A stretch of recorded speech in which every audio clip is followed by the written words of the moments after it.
So we have started recording. So again, fair warning, this is being recorded. So now you know. So as we go, feel free to put questions in the chat, and we'll address those we can as we go. We are going to save a little bit of time for questions and answers at the end, so we'll do our best to address those things. So where was I? Maria Jose, Tamara, what would you like to say before we get started? Well, hi, welcome everyone. Excited to be doing this webinar at the beginning of the year. Hope you enjoyed. This is something that it's at the core of what we do, and I particularly really like to share it and try to add value to Enneagram practitioners with it. Tamara? Hello, everyone. I'm Tamer Zanetti, and I'm very excited that during the second wave of COVID that I'm meeting people like you. I mean, so it's nice to meet people. So I'd love to have a webinar every week, but I'm pushing to have it every month. So I hope that we benefit you today with the knowledge that we will present. Great. So Maria Jose, how about if you would put the presentation up for us?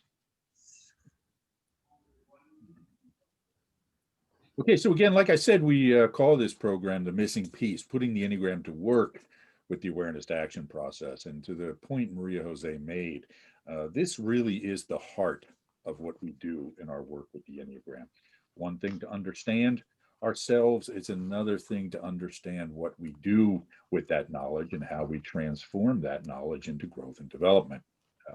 This is something that when I first started working with the Enneagram back in the, I'd say the 1940s, it seemed to be missing in the Enneagram.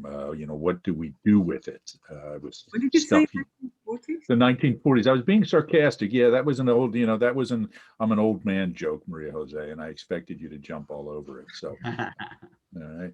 So thank you. But yeah, no, actually, I think it was 1994 when I was first introduced to the Enneagram. So what I really, focused on in my work was to, what do we do to grow once we understand our Enneagram type? And that's what we'll be talking about today. Okay. First couple of announcements, I think. Yeah, so we're starting our certification program late this month on the 27th. It'll be 12 sessions every week for 2 hours. No, an hour and a half. Is it an hour? Yes. One session per week for 12 weeks, not 12 sessions every week, just for clarity there. Yes, well, one session per week for 12 weeks. And we have some pre-recorded material and then some live sessions, mainly with interactions, exercises, and discussions.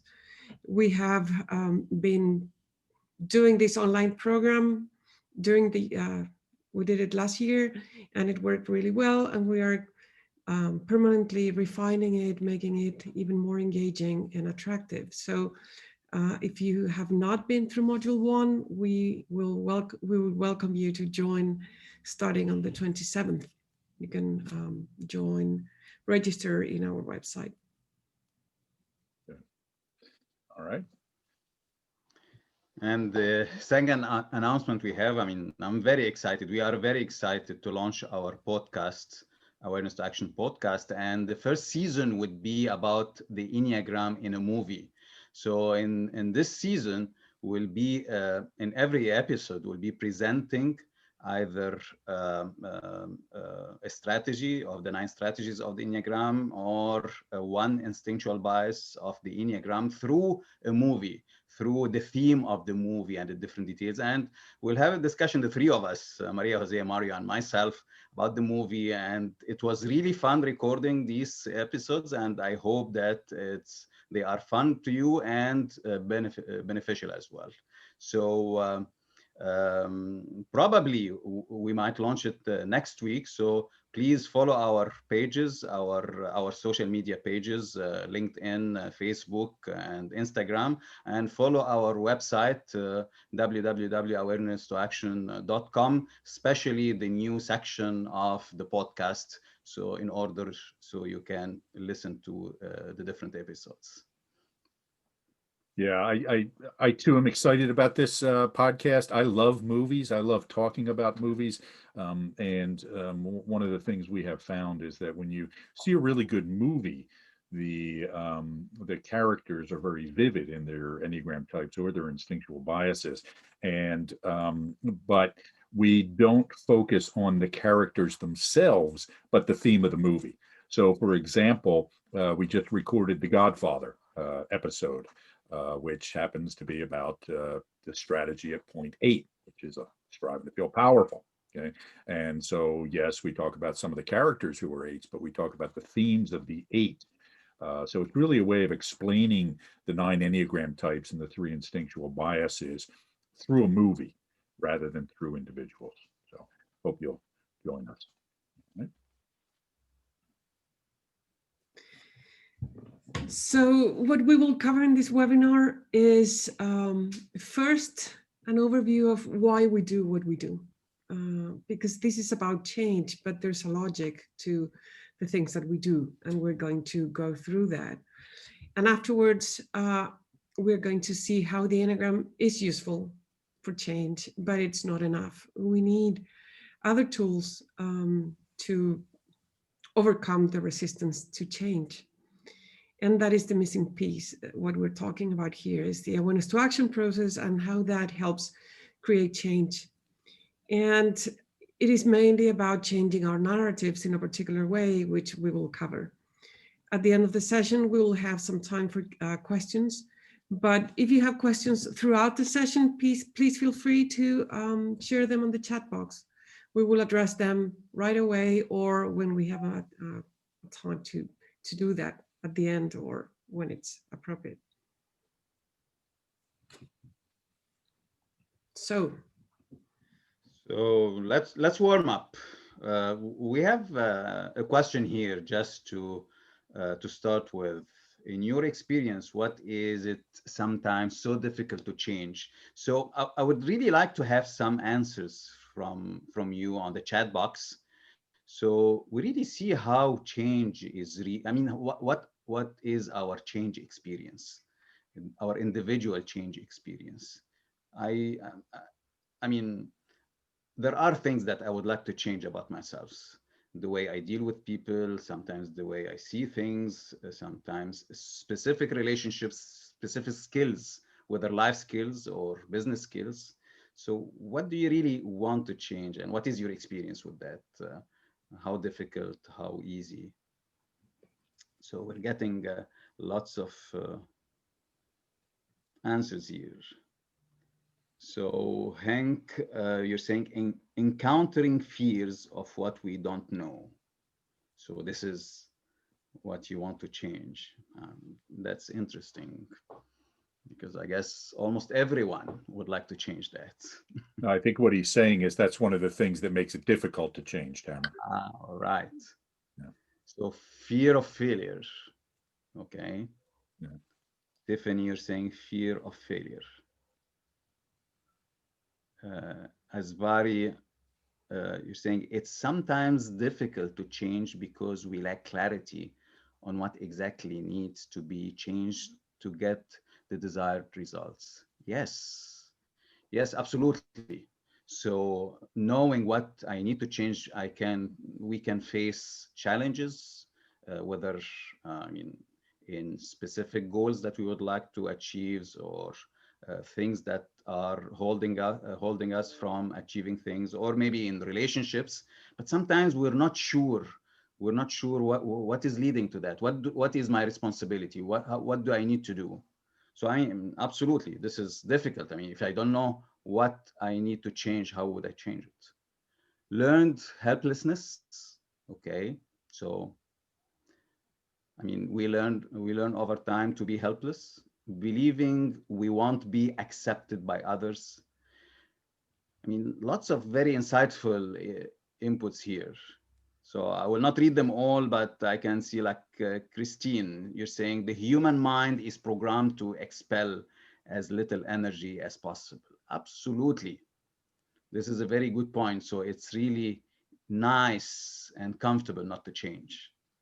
So status quo feels like the natural thing. Change in a subconscious way feels like unnatural. And I think we will really approach that. Why, I mean, picking from what you said, most of you, why we don't see what we need to change, and how difficult it is to change, and why. And what is the missing piece that we're proposing that would help with that? So this is our talk today.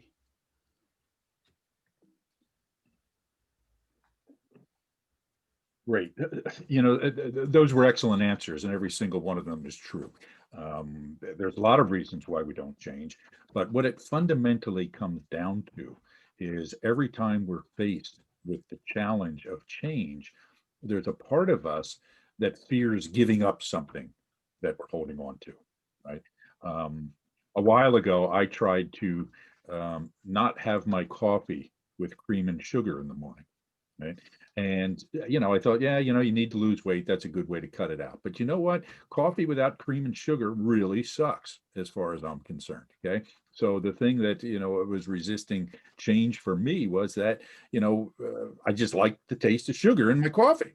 Okay. So I can work on cutting it down and using less and that sort of thing. But every time we're trying to change, we're afraid of giving up something, even if what we're giving up is bad for us. There's some part of us that finds some comfort in it. There's some part of it that finds some stasis in it, to use, I think it was Christine's word there. It just feels like what we should be doing, right? So old behaviors, existing behaviors satisfy some need, okay?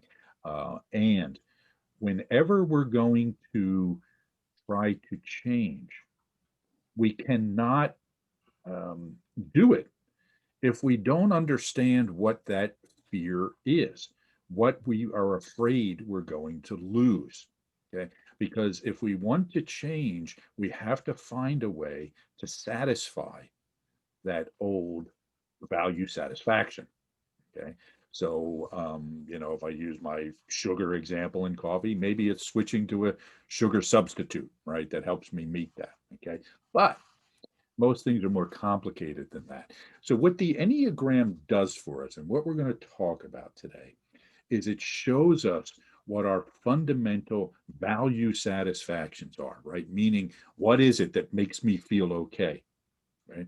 And we're going to start to understand how we tend to define those things in a small, narrow, and limited way. And in that small, narrow, limited way, it creates obstacles to change. And if we want to change, we have to examine those stories, and we have to work with those stories, and we have to rewrite them so we can change a behavior and still get our most fundamental needs and values satisfied. Okay. So there's a question here. Has anyone had success in changing their core issues, like things they have been struggling with for decades? I think it's a really good question. And I was tempted to say that I have, but I really haven't, not completely. And I think that you can become a bit more kind of flexible. And it's little steps that you can take and succeed at. But there will always, I think, be some issue left, and continue to be working with it. But you can get more flexible, become more flexible, and more adaptive, I think. Yeah. I think when we go to answer a question like that, we would first have to, understand what you mean by core issues, right? So my answer would be, well, it depends. It depends on how we're defining the idea of core issues. What I find is that nobody ever changes their Enneagram type. We just develop more adaptive ways of carrying out that strategy. Okay. So I will never not be an 8. Okay. I'll just be a healthier and more adaptive 8 over time. However, when I go off course, when I fall into my stuff, it will probably look like 8-ish stuff more so than anything else. Okay, so that's the way I think about it, is that we can grow, we can mature, but fundamentally, I don't think we change in a dramatic way, but we really don't need to, okay, in my view. It's just a matter of how we can be more adaptive. Um, but I do believe that people can develop new habits, right? I mean, for sure. Let's see, somebody here is recommending, Christine is recommending the book Atomic Habits, which is a good book. And there are lots of ways where people can certainly, lose weight, eat better, all these sort of things. But fundamentally, who we are, I don't think changes a whole lot. Yeah. Yeah, but these process and it's the reason why we like sharing it is a way to change those things and become more flexible and adapt in our behavior. So if what you mean is negative habits, Ruth, then yes, we can change negative habits for sure. Yeah, I just want to add that understanding that it's not a flip of a button thing. It's more of a process, and it takes nurturing. I mean, you keep on working on the habit until it's built, and once it's built, you keep on expanding it. So it's a process. It takes time. I mean, like any process, like planting a seed and seeing it as a tree at the end, the pregnancy and delivering a baby. I mean, anything that you need to build, it takes time. So it's very important to have this mindset to understand that it will take some time. Good. Okay, so here's what we're up against. Okay, so when I started working with the Enneagram again, my frustration is, what do we do to change? Okay, how do we grow? When Bob Talon and I started writing the book Awareness to Action, we were describing the types, we were describing them through the lens of the 16 emotional competencies that we identified, but we really didn't have a method for how to change and grow. I was reading Claudio Naranjo and his book Character and Neurosis, and Sandra Maitre's book The Spiritual Dimension of the Enneagram at the time. And they both talk about how the inner triangle of the Enneagram represents how we go to sleep to ourselves. Okay, points 3, 6, and 9. And so I started to ask myself, well, if that's how we go to sleep to ourselves, maybe the answer is also how we wake up to ourselves. Okay, so the awareness to action process that we're going to address in a few minutes is how we reverse this triangle. But here's the fundamental pattern that happens that's represented by the inner triangle, the Enneagram, that gets us in the fix that we're in the first place, right? That shows how we go to sleep to ourselves, how we develop maladaptive or unhealthy habitual behaviors. Okay. So the first thing we have to understand, we start at point 9, is that the brain likes to function on autopilot. As somebody said in the comments, the brain likes to expend as little energy as possible. Okay. And the brain uses a lot of energy itself. It uses 20% of our energy at any given time. So it's a very disproportionate energy stuff. And so it's always looking for ways to automate things, to put things on autopilot. Okay. A great example is getting into a car. I have sons who are learning to drive now. I just took my 14-year-old out in a very safe and abandoned place and had him driving the car a little bit, right? He cannot do it on autopilot yet, nor can my 16-year-old. Okay, they need to pay attention because it's new to them. Right? I go out and drive on autopilot like most of us do who've been driving for a long time.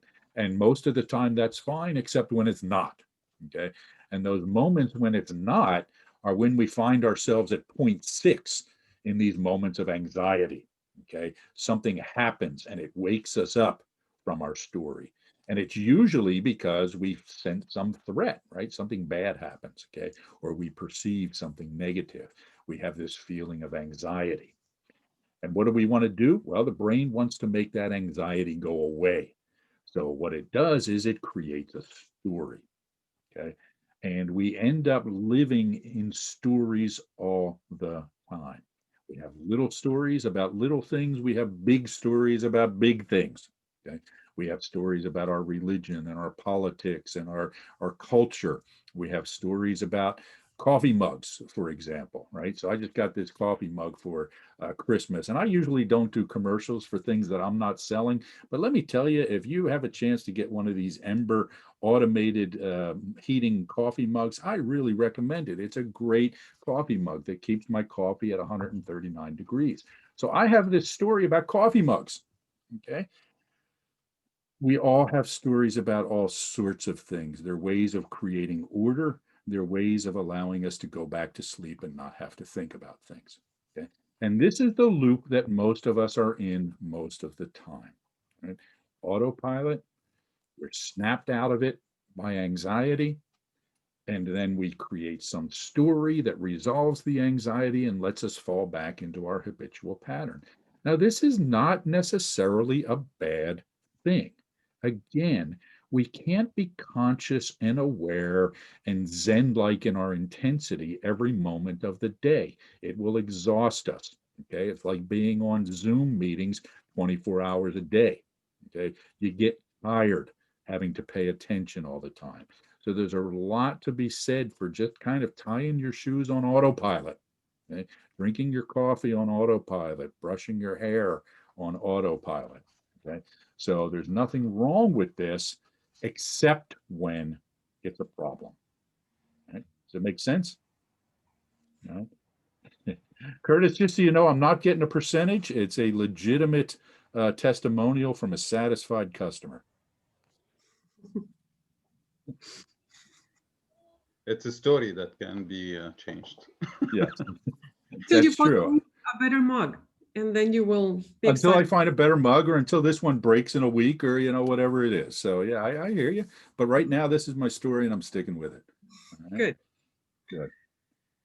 Yeah. So how the Enneagram helps us here is that depending on our um, dominant instinctual bias or preferred strategy, we have a certain set of stories, or we tend to have particular stories. And when we look at people and we see, or we have a hypothesis that they're a particular type, we have stories about them. So it helps us see what stories we have, and it creates a certain kind of stories. So I'm a type 1, a navigating one, and I tend to have stories that have to do with what's good and what's bad, how people are perceiving me. And those are the things that I pay attention to.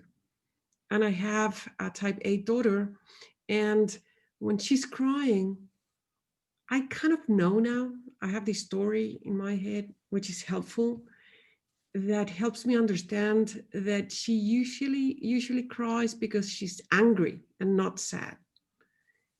And that allows me to address her issue in a better way. If I didn't have that story and I thought that her crying has to do with being sad, I would be pointing to the wrong issue. Now, when she's really sad, it's harder for me to see it because I tend to think that it's always because she's angry. So all these stories are related. I mean, there's a lot of stories that are related to our instinctual biases and strategies. As a navigator, I tend to oversee or neglect the preserving issues. So my stories have to do with the fact that navigating, in my point of view, is more important, and preserving is kind of boring.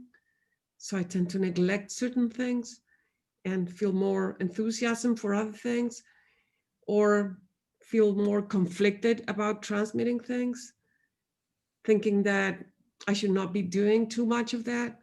So I have all these stories that have to do with my subtype, and it affects how I behave, what I do, and what I don't do, what I resist doing. And that has to do with change. When I want to change, these stories play a big role. I think Maria Jose, I'm sorry, go ahead. Go ahead. Just wanted to a word of caution. We always share this quote that all models are wrong, but some are useful. So we don't take the Enneagram as a potential descriptor of all stories that we have, or that explains everything about ourselves. We're really complex. This is just a model of human psyche, and but it's really, really helpful. So I just want to emphasize that our approach to the Enneagram does think about these two dimensions of the system, the instinctual biases, or what other people would refer to as instincts, and the 9 strategies, or what other people call types. We put equal weight on both of these elements, right? We don't see one as subordinate to the other. In our experience, it's really important to understand the 3 instinctual biases. If you want to understand your Enneagram type, it's really hard if you don't understand the instinctual biases. Also, working with organizations, this is really, really useful, because our experience is that the 3 instinctual biases affect dynamics in organizations significantly more than the 9 strategies do. Okay. So just for what that's worth. I also just want to make a comment again, just I'm noticing my stories coming up as we're doing this. So for example, over the past few minutes, I've watched Derek put on first his hat and then his jacket, right? And so when he first put on his hat, I'm asking myself, okay, is Derek cold, or is he making a fashion statement here, right? So, and I'm thinking, oh, it could be one, could be the other. And then he put his jacket on. And so, well, it's a very nice jacket and a very nice hat. I'm, drawing the conclusion that he's cold, So again, we're creating stories all the time, right?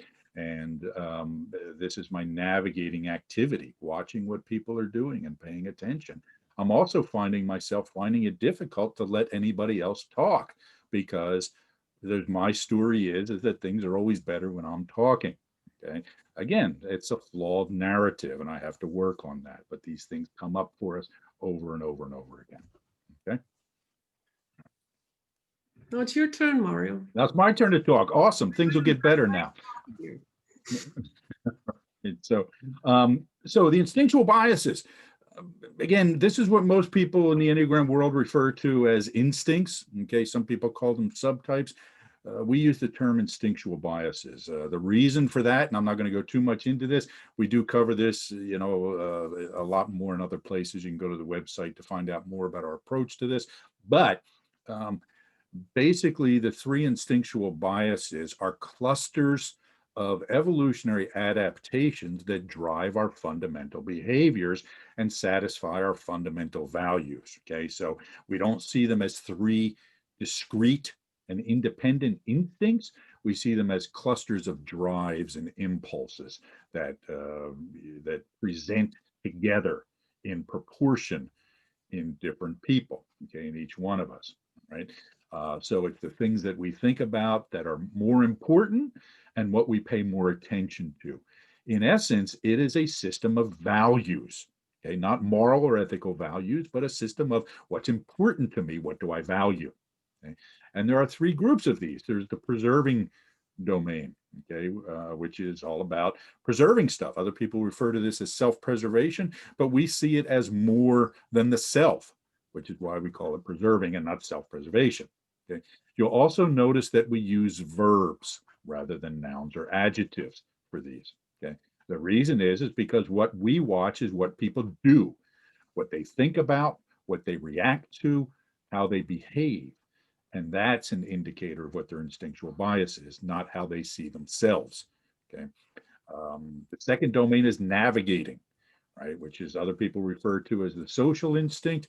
We see it as a cluster of behaviors that helps us navigate our environment, okay, understand what's happening around us, figure out where I fit and where other people fit as well. And the third domain is what we call transmitting. Now, other people refer to this as either one-to-one or sexual, and I think both of those terms are far too limited to capture what's really happening here. Okay. It's not just about one-to-one relationships. It's not just about sex. It is about transmitting something. Okay. Something that I have inside of me and I think is important. Okay, I'll tell a quick story here. So last night I took my 14-year-old son to buy his latest bicycle. And I say latest bicycle because my 14-year-old son, who is a transmitting nine, is a fanatic about bicycles. He just he likes flashy things, and he's not old enough to have a Ferrari yet. So he's making up for it and preparing through cool and absurdly expensive bicycles. Okay. So I took him, we drove for an hour yesterday to get this latest bicycle, meeting with these people in a Best Buy parking lot to exchange money in exchange for this bike. It was really quite shady, but it all worked out. Anyway, his bike, this new bike, again, which cost an absurd amount of money, is a Marshawn Lynch Edition SE. For anybody who knows anything about bikes, means something apparently. It didn't mean anything to me. It's covered with pictures of money all over it, right? So this kid's about flash, right? He enjoys sparkly stuff. And in the car ride, I was explaining these three instinctual biases to him. Okay. And explaining how my wife is preserving, and he was kind of bored and said, "Yeah, whatever, Dad." And then I explained navigating, and he said, "Yeah, whatever, Dad," and was still bored. But then when I started talking about transmitting, he started laughing because he immediately saw himself, right? Even though I didn't say this was you. Okay. So my point is, it's about behaviors, it's about what's important to us. You can hear me denigrating the bike and his obsession with it in the tone of what I'm saying. Because for me, it's not important, but for him, it's extremely important. Okay. So these are systems of values. I think this matters. You think that matters. We have conflict. When I'm trying to change in one area, I have to understand my stories about each of these domains so I can work with those stories in order to grow.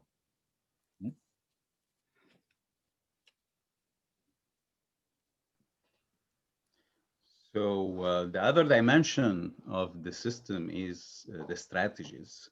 And we call it strategy for a specific reason, because as Mari said right now, the instinctual biases are our focus of attention. So this is the system somehow that makes things, in our mind, unconsciously more valuable than others, and we focus on these things more than others. Strategies are the way that we achieve or actually achieve this goal, fulfilling our focus of attention. So it's like a deep emotional need, a deep feeling inside us that I want to feel a certain way. And that would make us think in a way that we want to fulfill this need for feeling this specific way. And since this is the way that we think about it, it would affect our actions, our behaviors. So, and accordingly, this is the whole strategy of dealing with things and situations, dealing with people. How do we really work with others, dynamics, uh, in order to fulfill the deep emotional need we have inside us? Mari, do you want to say something? Uh, no, go ahead. Maria Jose? No. Yeah, I just saw you opening the mic, so I thought you have. You Go always ahead, want to say something. But Yeah, I thought your strategy want to say something. okay, well, So, since you say something, I'll just re-emphasize the point that this comes from an inner feeling, right? It compels us to behave in a certain way. We don't think about it. I don't get up in the morning and say, I'm going to strive to feel powerful today.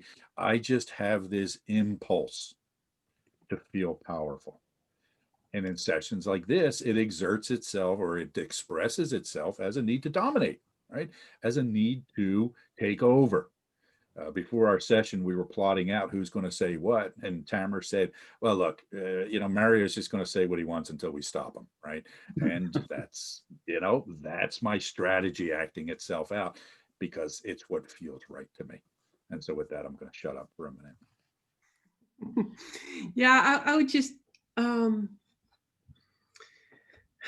emphasize that understanding the Enneagram in itself, it's fun.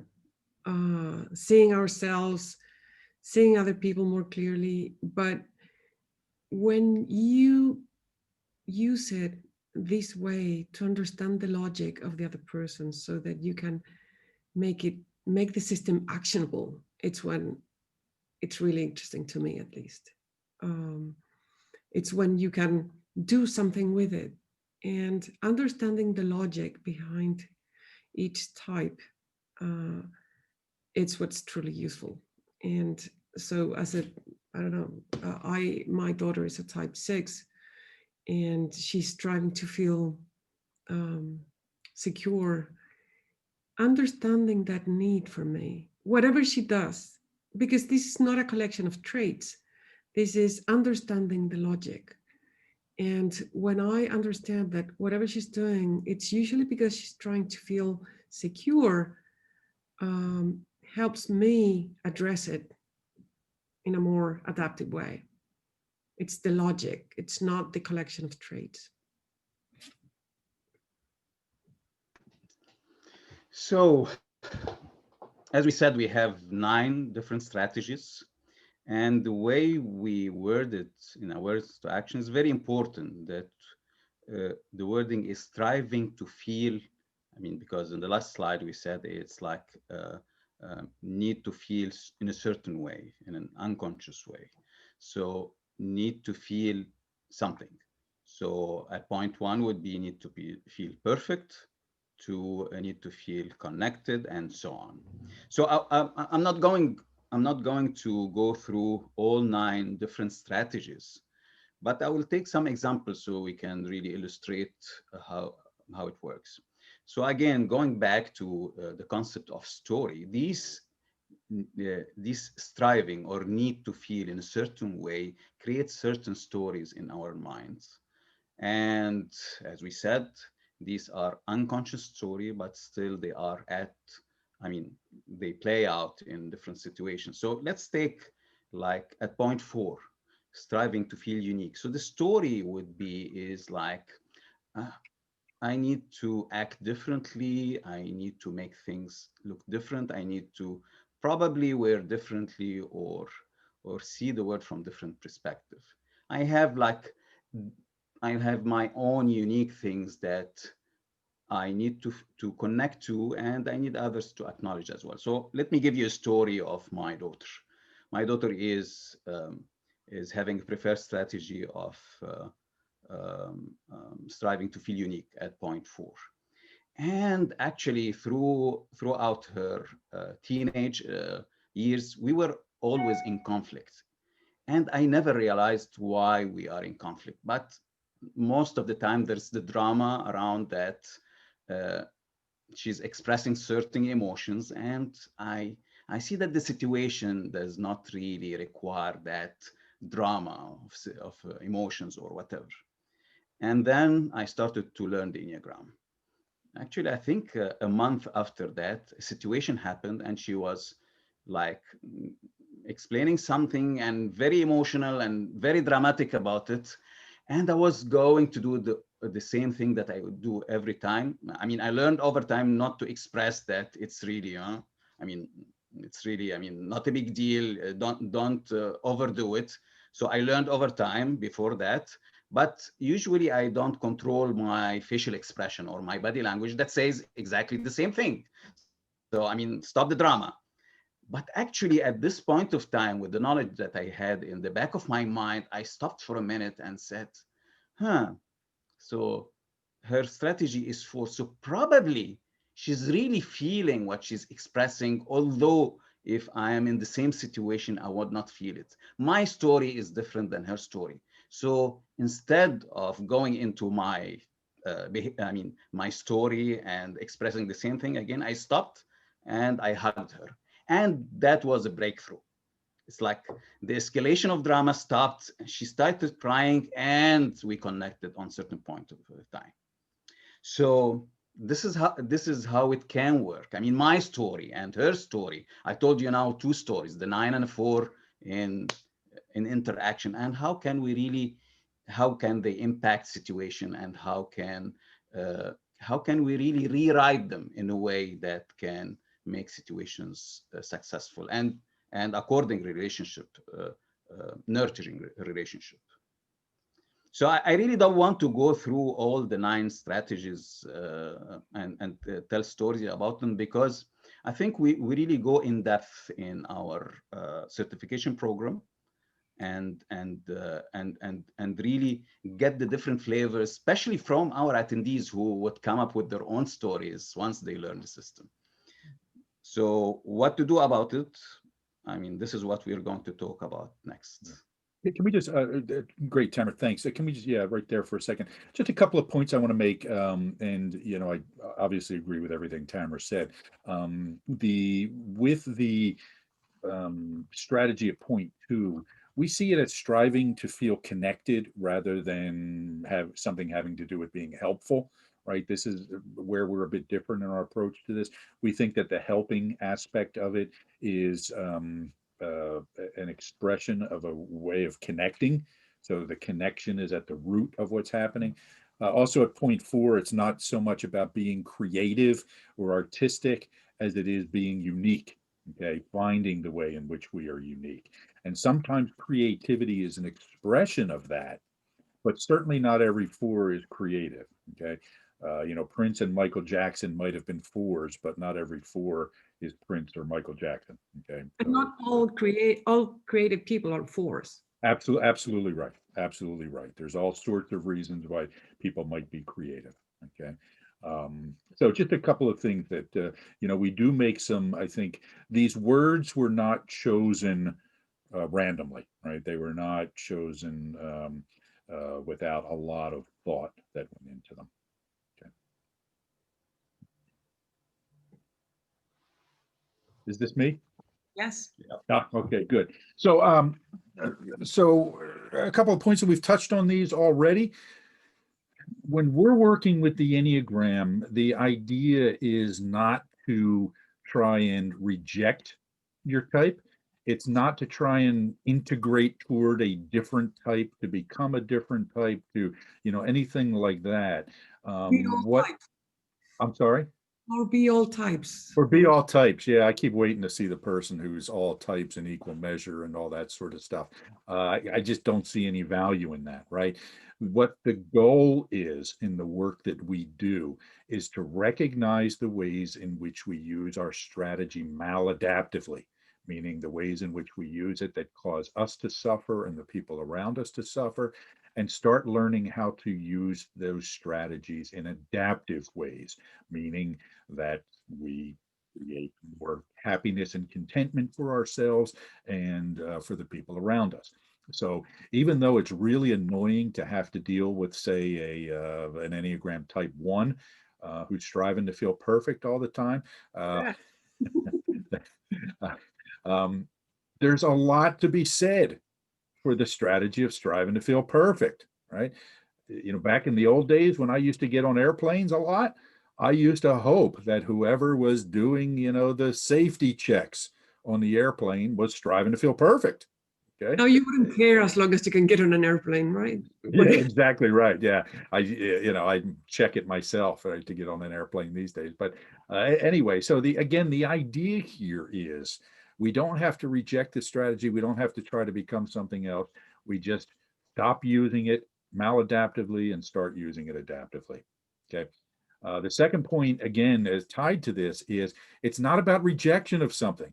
Every time I hear an Enneagram teacher say, oh, you have to reject your type, you have to reject your ego, all this other sort of stuff, all I can think of is, number one, good luck. Number two, it's exactly the wrong thing to tell people. Okay. You cannot or should not reject these elements of yourself. You need to learn to understand them and to integrate them. Okay. So when we're working with our stories, we're working with them. Okay. We're finding more adaptive ways to tell our stories and working with what we have. Still you, Mario. Still me. Okay. So creating change with the awareness to action process. Again, we, I was thinking about this inner triangle, this autopilot anxiety and story. And I thought, okay, well, what happens if we reverse this process? Okay. If that's how we fall asleep, maybe we just reverse the process and that's how we wake up. So instead of being on autopilot, when we get some signal from our environment that says, hey, something's not working real well, or something could be better, or you know what, maybe it's time to try out a new bag of tricks, we start to pay attention. Okay. Or we practice awareness. Okay. And what awareness is for us, number one, paying attention. Okay. Hear a lot of people talking in the Enneagram world about being present or being in presence. Or I heard somebody say recently that she was being in presence with someone. And I hear words like that and I think, okay, well, what are we really saying here? What it means is we're paying attention. Okay, I'm watching, I'm observing, I'm here instead of somewhere else. Okay, so I'm paying attention. Second part of this is understanding our habitual patterns, understanding that I fall into the habit of doing eight stuff and often in maladaptive ways, and understanding that I fall into the habit of doing navigating stuff when I should be doing some preserving thing or some transmitting thing. Okay. I find myself habitually doing things that I shouldn't be doing or that are not effective. Okay. And we forget this all the time. Every time I get into an argument with my wife, she points out, you know what, you're being a jerk again. And I immediately say, no, I'm not. I'm not being a jerk. I'm being perfectly fine. You're the one with the problem, blah, blah, blah, blah, blah. And she says to me, you know what, there's this book you should read. Okay. And, I can tell you which chapter you should read. And in fact, I can tell you who the author is. It's you moron, right? And so it's a reminder that I fall into these habitual patterns. Is what the Enneagram does for us. And then we want to set a goal for change. Okay. Instead of Yeah, doing this, I want to do that. Go ahead. yeah, and it looks simple, but setting the right goal for change is not that easy. And here, Asavari made a comment about that it's something sometimes difficult to change because we lack clarity on what exactly needs to be changed. Uh, and in my experience, that's true. It's sometimes we start with a goal for change, but when we pay more attention and work through our patterns and all that, it becomes easier to um, get to um, a more useful goal for change, and that it's more precise, that it's not so broad, that it addresses the issue better. So the awareness piece has that part of spending time setting the goal for change so that it's useful, so that it's a lever that will really help you to change. Yeah. Yeah, and in this step, which is the awareness step, it's really useful to have some kind of a map. I mean, as Varia said in the beginning as well, I don't know what to change. I mean, what do I need to pay attention to? Because it's like, it's impossible to pay attention to everything. This is not paying attention. This is the opposite. So having a system that would explain what to pay attention to is making it a little bit easier, or possible. Let's say possible, not easier. So now I need to pay attention to this because I know that my dominant instinctual bias is this one, and my preferred strategy is this one. So probably I'm doing this or that, and this is what makes the challenge that I have. So it helps to understand the system. Yeah. So you'll see that there are arrows around this triangle, and it implies that there's a cyclical process here, right? So when I'm working with clients, and even when I'm working on myself, the initial goal that I set is usually not the goal that I end up with after going through the process, right? I start to refine it. My clients, I'll give, for example, my clients, an action plan or an activity to do, and when they come back, they start to talk about what they struggled with and how they, wrestled with implementing that action plan. And it gives us the opportunity to refine it. Okay. And which takes us to the next step here, which we call authenticity. Okay. Now, like we said before, the reason we do the behaviors we do is because they satisfy some fundamental value. And anytime we try to change, we fear that we're going to lose that thing that we valued. So we have this conflicting commitment inside of ourselves. Okay. If you're familiar with Keegan's work on immunity to change, describes this, very well. Okay. Whenever we try to change, we run up to this resistance based on conflicting commitments. Okay. I want to cut down on sugar, but I like sugar in my coffee. What am I going to do? Okay. I have these two things pulling on me. All right. Now, when it comes to our strategies, okay, and I'll use the strategies as an example, but we can do the same thing with the instinctual bias. When I, for example, decide, okay, I want to be nicer to people. All right. That's going to be my activity for growth. I've been working on this for 30 years now. All right. So I understand why I should do that. Intellectually, it makes sense. But there's a part of me that says, you know what? I don't have to be nice to people. People need to be nice to me. Okay. I feel powerful. Feeling powerful means I treat people how I want to treat them. Okay. And you have to walk in my world. I don't have to walk in yours. Okay. So this definition of what it means to feel powerful is inhibiting my ability to change. I have a conflicting commitment. I should be nicer, but screw it. I don't want to be nicer. I want to be powerful. And here's how I define power. So resolving this conflicting commitment involves rewriting my story around power. Okay. And how can I behave nicer in a way that actually makes me feel more powerful? You know what? If you're nice to people, you can be more powerful. Now you're talking an eighth language. Okay. If you say, quit worrying about being powerful, don't be such a jerk, just be nice to people, and eight's just going to ignore you. Right. But if you say, here's how you can be more powerful, but do it in a better, more adaptive way, in a healthier way, this will motivate that person to change. Okay.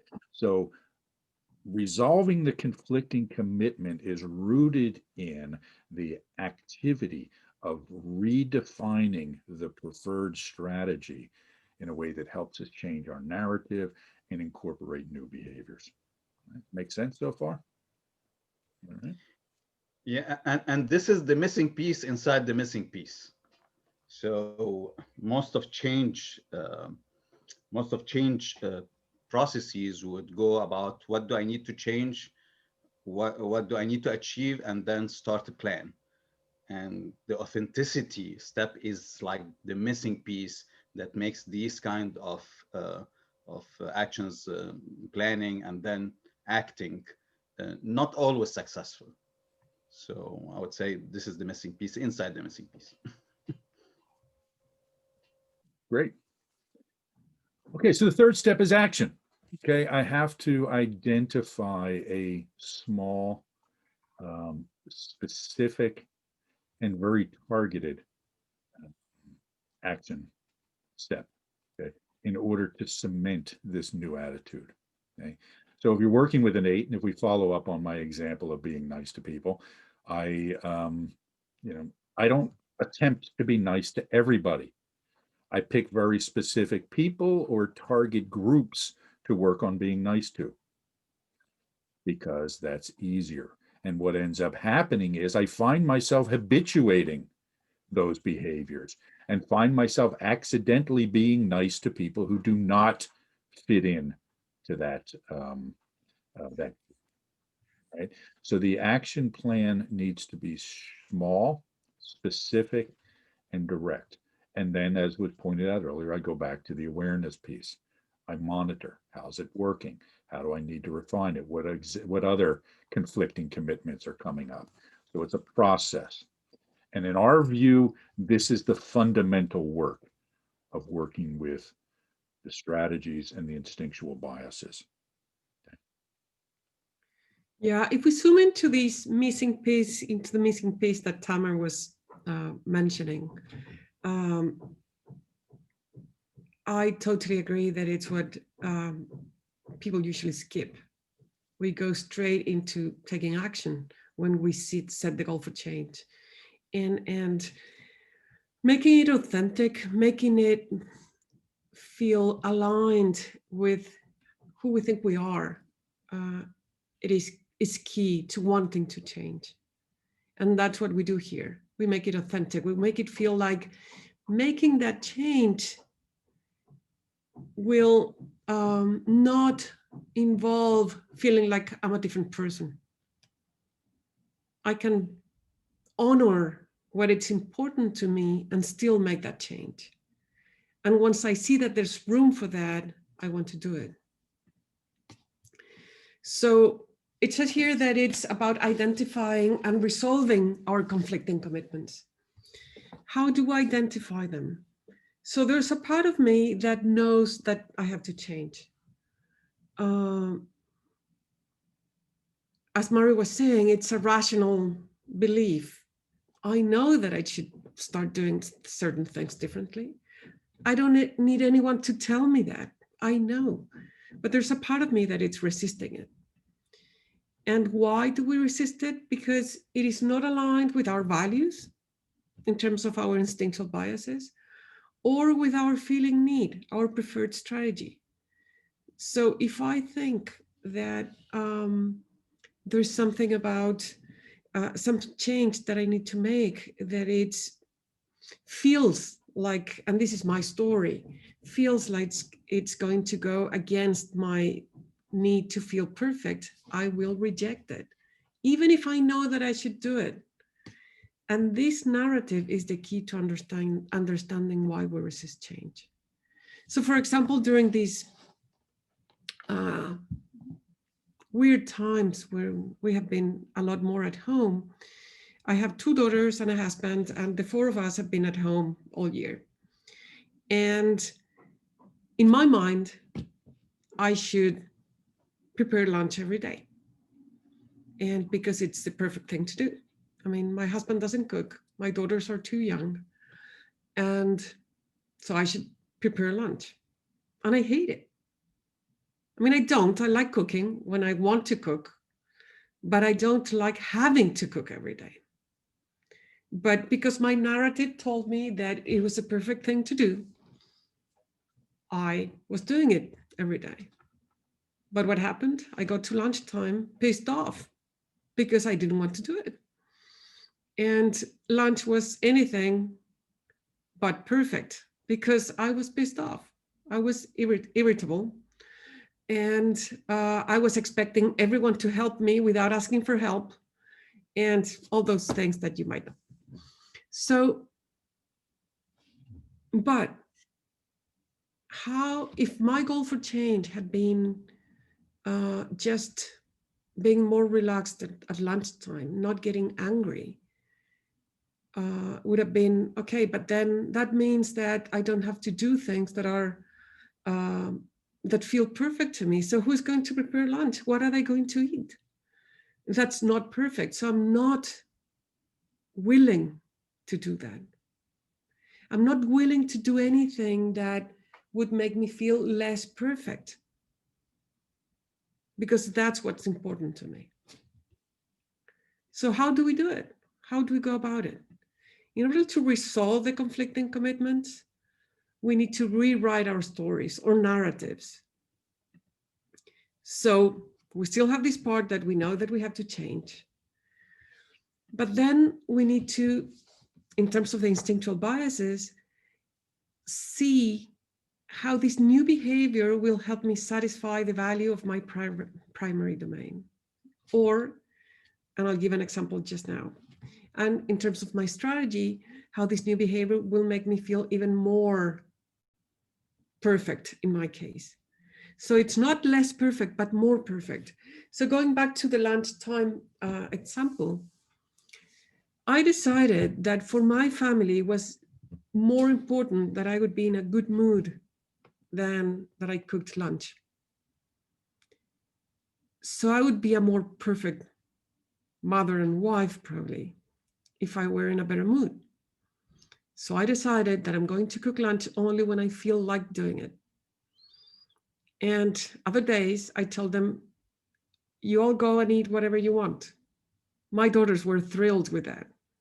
I don't do that every day, once a week at the most, but they're looking forward to it. My husband is happy that I'm not expecting him to do things that he doesn't want to do either. And we order lunch, we order kind of things to get delivered home, and I'm happy. And when I want to cook, I cook. I feel more perfect now. I don't feel less perfect, but I rewrote the narrative, the story about what it feels, what makes me feel more perfect. It's now more flexible, broader. It doesn't mean that I have to prepare lunch every day. It means that I want to have a good time at lunchtime, whatever we eat. So now both sides want to change.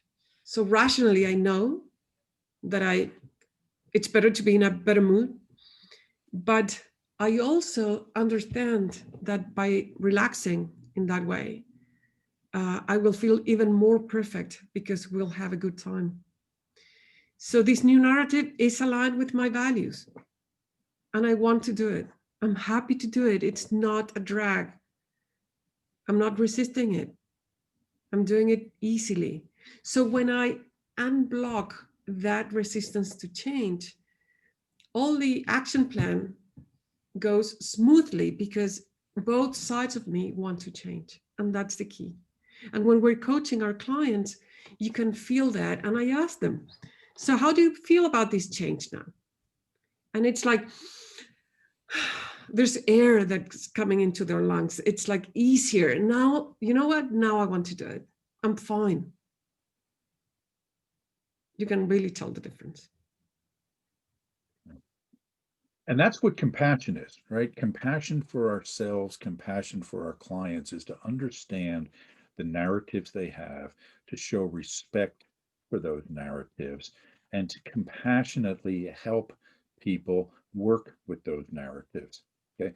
When we get into rejection of our ego or our personality or something else like that, we start to feel suffering and pain, and nobody likes that. So, what people start doing is rejecting the work rather than rejecting the ego.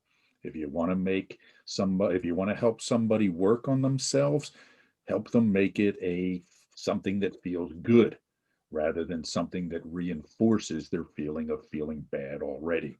Okay. So that's the way to compassionately work with clients.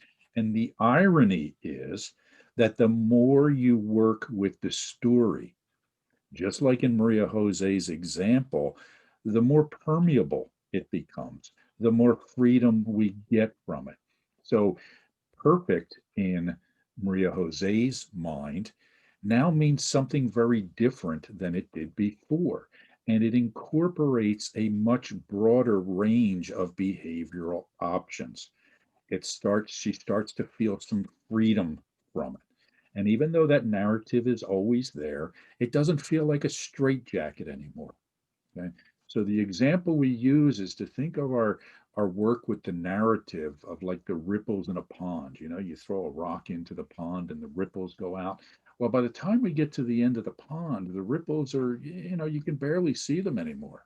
And this is what happens with our narratives about the strategy. In my case, power means kind of whatever I want it to mean. And I don't feel like I have to be a certain way all the time.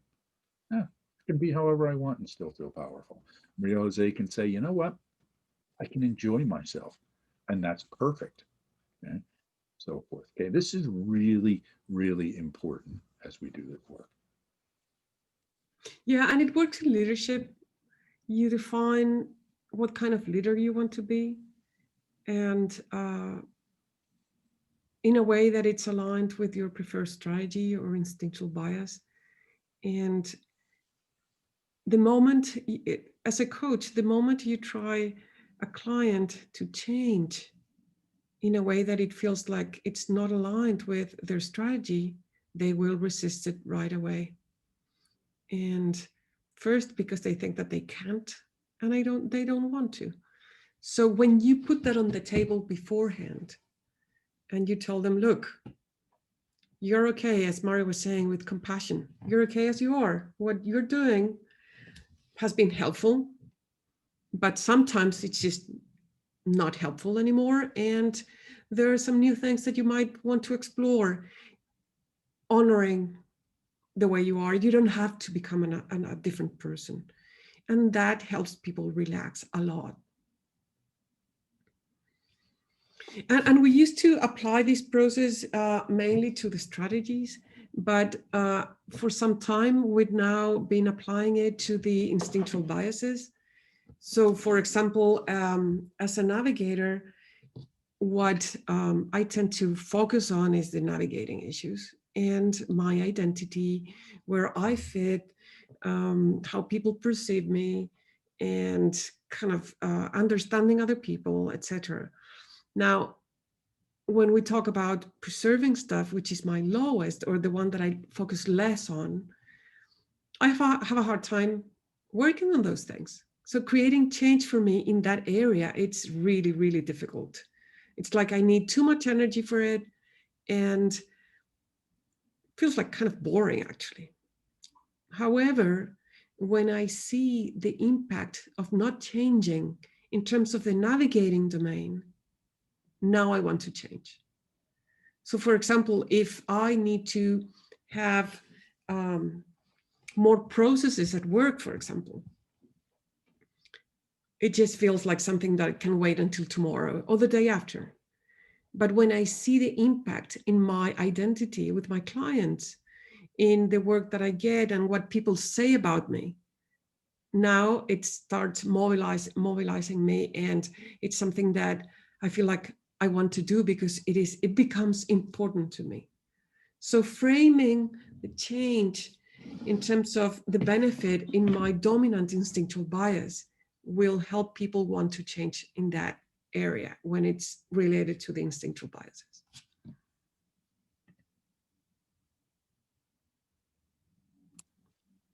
Good.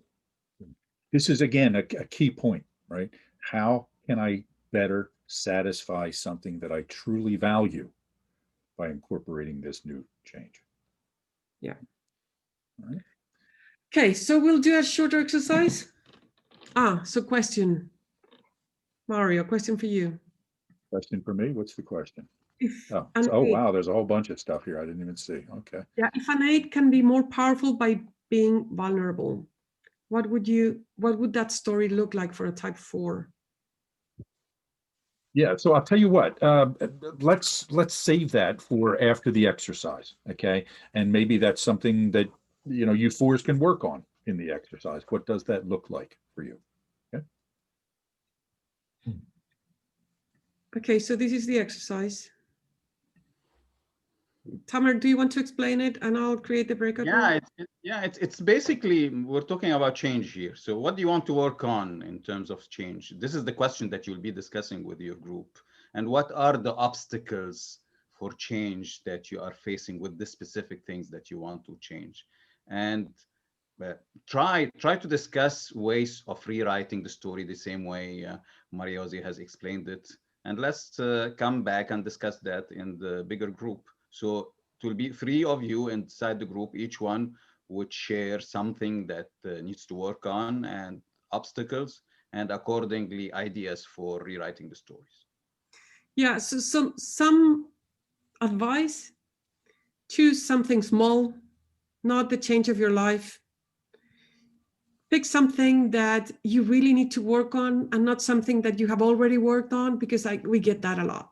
And it's like you start working on it, but then, oh, well, I've already done that. Now that use this opportunity to think of something small that you would benefit from working on it, and try to understand what are the obstacles that your own stories put in the way and how changing that would help. What kind of story would be more useful for you that would help you want to change? And I'm almost done with the breakout rooms. So you will be moved into the breakout room automatically. You have 10 minutes. 10 minutes. Okay. You have 10 minutes and It's not a lot of time, so please don't filibuster. Okay, take about 3 minutes each. Give everybody a chance to talk. yeah, good luck.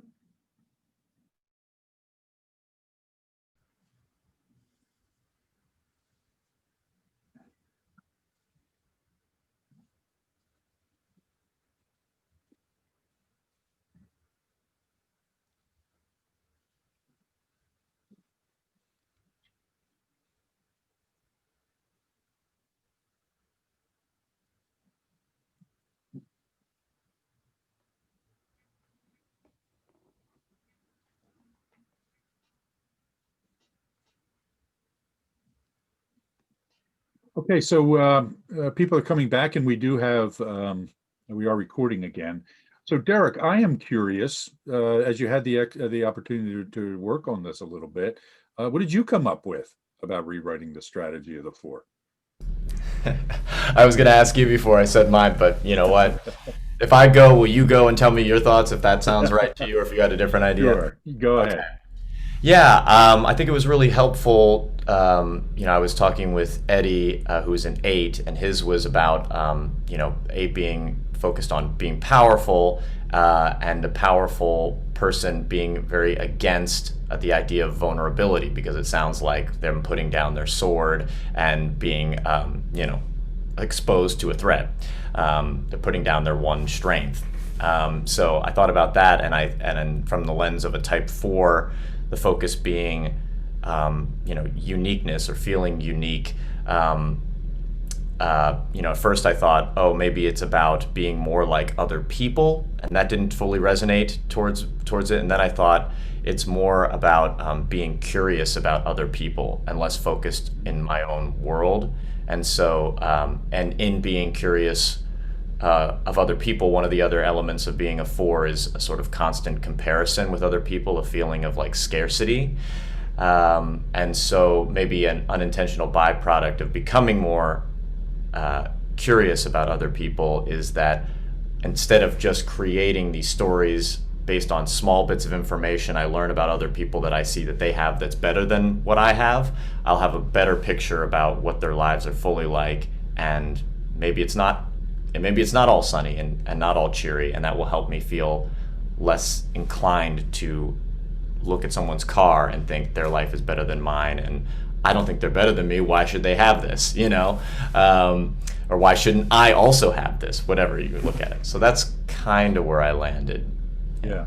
And that's all great, right? So one of the challenges of the 4 is one of the ways they find their uniqueness is in comparison to other people, right? So what they're doing, so here's a fundamental thing that 4s have to remember. You are unique, right? Whether you like it or not, man, you have a different fingerprint, a different DNA, a different life story than everybody else. And anytime you're trying to manufacture uniqueness, you are being inauthentic, right? This doesn't mean that you can't be creative, that you can't explore. And it's a good idea of saying, hey, I become even more unique the more I understand other people. I start to see and appreciate my own differences when I really am open to others and stop seeing them through the lens of myself, right? Because all I'm doing is just seeing myself as I am, right? Or as I think I am, and so forth. Okay. So the piece of advice I always give 4s is stop being just like every other 4 who thinks you're special and unique and all these other sort of things, but just sort of find ways to settle into who you are. Okay.